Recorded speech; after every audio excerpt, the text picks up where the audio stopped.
এক নাস্তিক সে চ্যালেঞ্জ করলো যে কেউ যদি আমার প্রশ্নের উত্তর দিতে পারে, আল্লাহ যে আছেন এটা যদি আমাকে কেউ প্রমাণ দিয়ে যেতে পারে, তাহলে আমি আজই যখনই প্রমাণ দিবে তখনই আমি ইসলাম গ্রহণ করব। তো তার এই যে চ্যালেঞ্জ এটা গ্রহণ করলেন হযরত ইমাম আযম আবু হানিফা রাহিমাহুল্লাহ। তিনি তার চ্যালেঞ্জ গ্রহণ করলেন। একটা দিন নির্ধারণ করা হলো, জায়গা নির্ধারণ করা হলো। নির্ধারিত দিনে নির্ধারিত জায়গার মধ্যে নাস্তিক আগে আগে এসে বসে পড়েছে স্টেজে। ইমাম আযম আবু হানিফা রাহিমাহুল্লাহর কোনো খোঁজ নাই। হযরত ইমাম আযম আবু হানিফা রাহিমাহুল্লাহ তিনি নির্ধারিত সময়ের আরো 2-3 ঘন্টা পর তিনি এসে পৌঁছেছেন। কেমন সময় পৌঁছেছেন? যখন নাস্তিক সকলকে বলতেছে যে যার সাথে চ্যালেঞ্জ ছিল, যে চ্যালেঞ্জ গ্রহণ করেছে, সে যেহেতু হাজির হইতে পারে নাই, সেহেতু আবু হানিফাকে ফেল করছে, সে এমনিতে অপরাজিত হয়ে গেছে। মুসলমানেরা বলে একটু লেট করা, হয়তো হুজুর কোনো বিপদে পড়েছে, আসবে। হঠাৎ দেখা যায় ওই যে মাঠের মাঝখানে একটা লোক দেখা যায়, বলে তারা ওই দিকে আসে। দেখা গেল হযরত ইমাম আযম আবু হানিফা রাহিমাহুল্লাহ তিনি এসেছেন। আসার পরে নাস্তিক বলতেছে, তুমি যেহেতু লেট করে এসেছো, সময় নষ্ট করেছো, এখন তোমার সাথে কি মুবাহাসা করব? তুমি তো ওয়াদায় রক্ষা করলে না। হযরত ইমাম আযম আবু হানিফা রাহমাতুল্লাহ আলাইহি বললেন, আরে ভাই, তুমি কি আমি আসতে কেন লেট হয়েছে এটা কি তুমি শুনবে না? আমার যে কেন দেরি হলো এই কথাটা কি তুমি শুনবে না? নাস্তিক এবার বলে, ঠিক আছে বলো তোমার কেন দেরি হলো।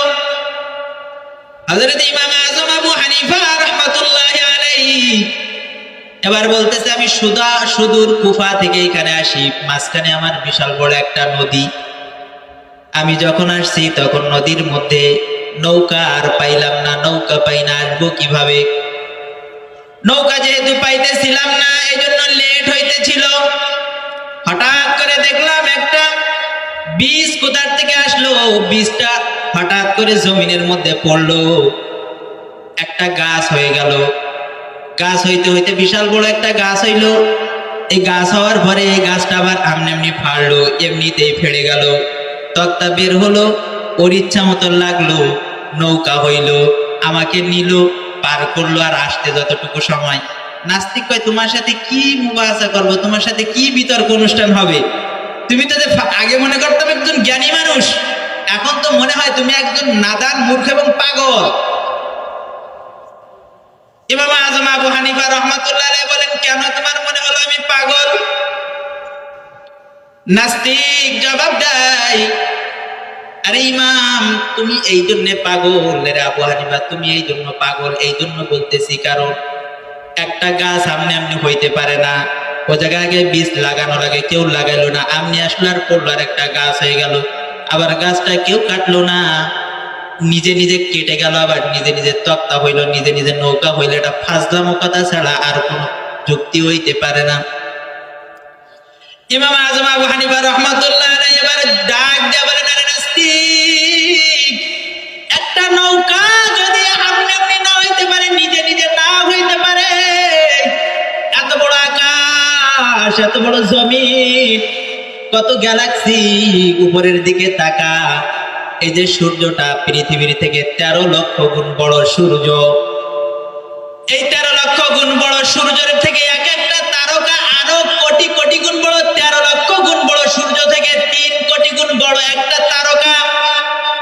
একটা তারকা এত বড়, আর এই তারকার থেকে বড় আছে ব্ল্যাক হোল। এই ব্ল্যাক হোল গুলা কত বড়, এই তারকা গুলা কোটি কোটি তারকায় এক একটা ব্ল্যাক হোল খেয়ে ফেলতে পারে, এমন অসংখ্য ব্ল্যাক হোল আল্লাহ তাআলা এই গ্যালাক্সির মধ্যে সাজিয়ে রেখেছেন। ইমাম আযম আবু হানিফা রাহমাতুল্লাহ আলাইহি ডাক দিয়ে বললেন, এত বড় গ্যালাক্সি কে সাজাইলো? একটা নৌকা একা হইতে পারে না, পৃথিবীটা কিভাবে হইলো এমনি? এত সুন্দর পাহাড় কিভাবে সৃষ্টি হইলো? এত সুন্দর আকাশ কিভাবে সৃষ্টি হইলো? নাস্তিক থা বনে গেছে, আরে ইমাম, খালি খালি তুমি তো ইমামে আযম নও, এত জ্ঞান এত সুন্দর ভাবে উত্তর আজ পর্যন্ত কেউ আমাকে দিতে পারে নাই। আমি আল্লাহকে পেয়ে গেছি, আমি স্রষ্টা পেয়ে গেছি, আবু হানিফা তুমি আমাকে পড়ায় দাও।